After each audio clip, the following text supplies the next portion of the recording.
What's up everyone, Tommy with Studio Sense here. Thanks so much for stopping by and checking out today's video. Today we're talking about what I still consider a new release. I'm finally getting around to reviewing or giving you guys my first impressions of this new release by Azzaro. It is Azzaro Chrome Parfum.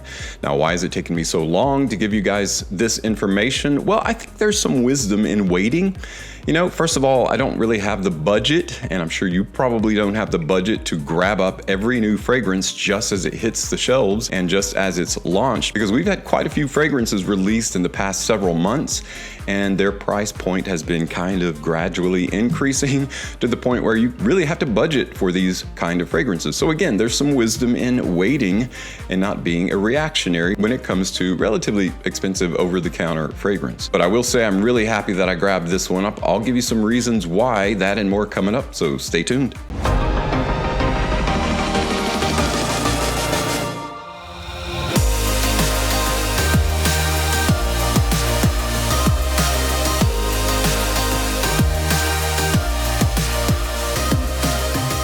Welcome back everyone. Today we're taking a closer look at a brand new release called Azzaro Chrome Parfum. Now I say brand new, it's been out several months. It's brand new to me. I finally got my paws on it.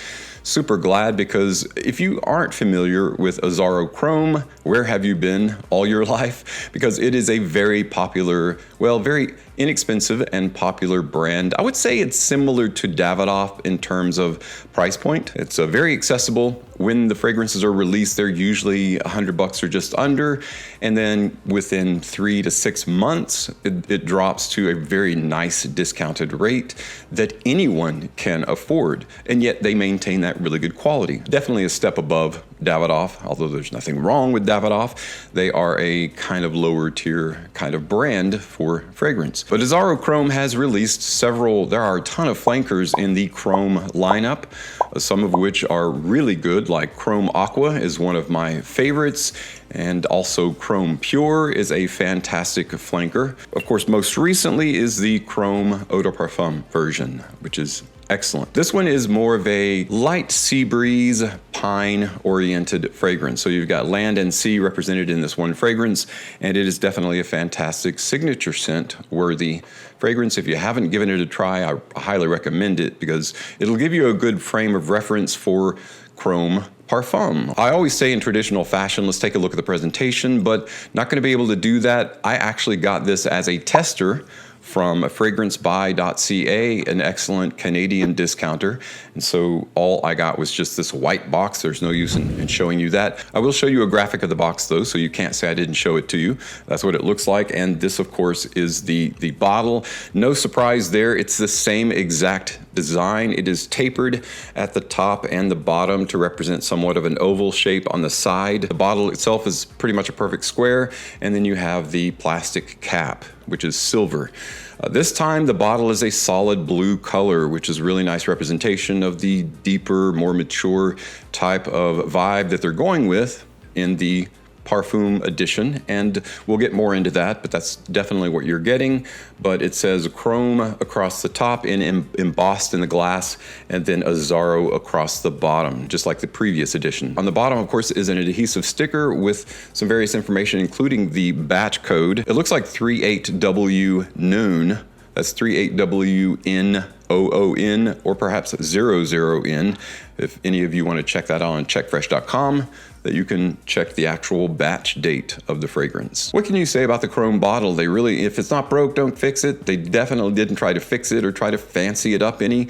It is just a really nice looking fragrance that you can set beside the flankers, and they can all look just slightly different, but they're very, very similar in terms of the way they look. They're all exactly the same. And there is a benefit to that. There's a uniformity in keeping it the same. So we're not necessarily interested in the presentation because it is good, it is great. But what about the notes that are in Azzaro Chrome Parfum? What in the actual recipe is different from Chrome Eau de Parfum, the previous? Kind of put them up side by side. So the difference in the bottle here is you've got a gradient from top to bottom, dark blue to a transparent or clear, and this one is all blue, as you can see. Very easy to tell the difference. The EDP version had Italian green, mandarin orange, and the top French lavender in the heart, and then pine is the base that it was sitting on. Now that's the EDP. Now What's different about that in the Parfum edition? The Parfum edition has a top note or a targeted note of bergamot. It has a heart note or targeted heart note of sage. And then the base it's resting upon is fir balsam and lentisk or mastic.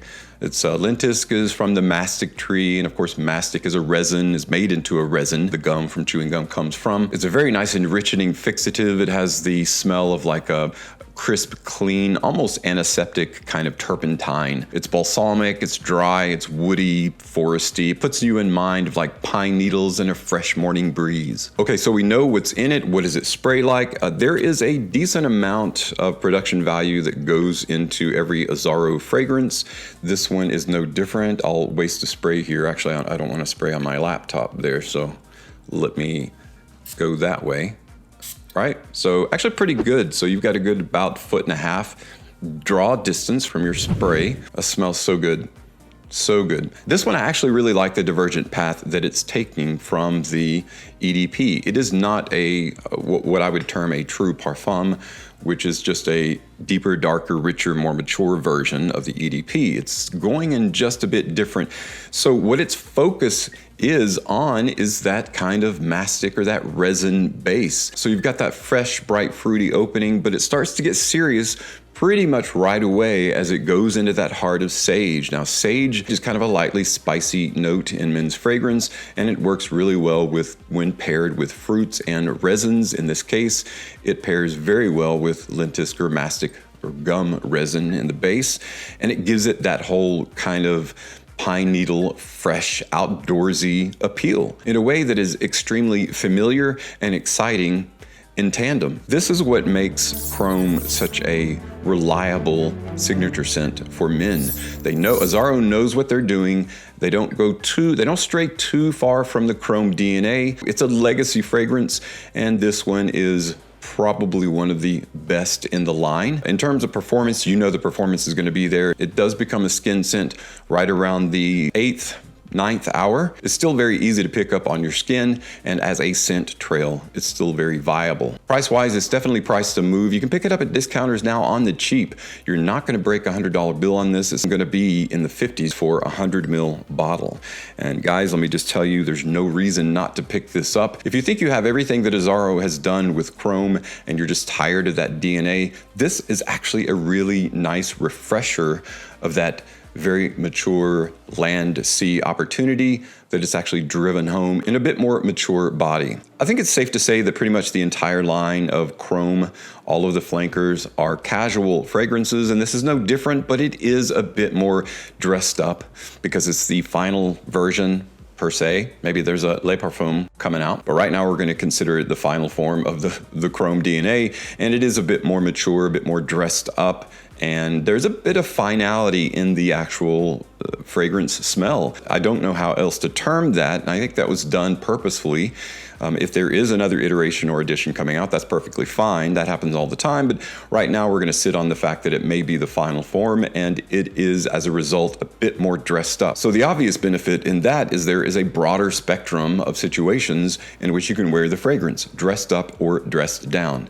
Again, perfect office-friendly fragrance, and again, one that could become your next signature scent. And if you're just getting started in fragrance, there is no better start than Azzaro Chrome, and I would say get EDP or the Parfum edition. Well, that's it for my brief coverage, my first impressions of Azzaro Chrome Parfum. If you have any of the Azzaro Chrome lineup, this is definitely one that you can add to it confidently, and even as a blind buy, I would say you could confidently purchase it. Great for all occasions, and even when it gets cold outside, there's something brisk about wearing a kind of an astringent type of fragrance such as Azzaro Chrome Parfum, or even Azzaro Chrome Aqua is a great wear in cooler weather.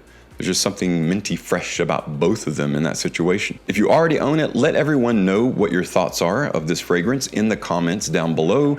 And if you have any other comments to share, we all would like to hear your thoughts. Again, guys, thank you so much for watching today and your continued support on my channel. I'm Tommy with Studio Sense, and I'll see you again tomorrow with another video review.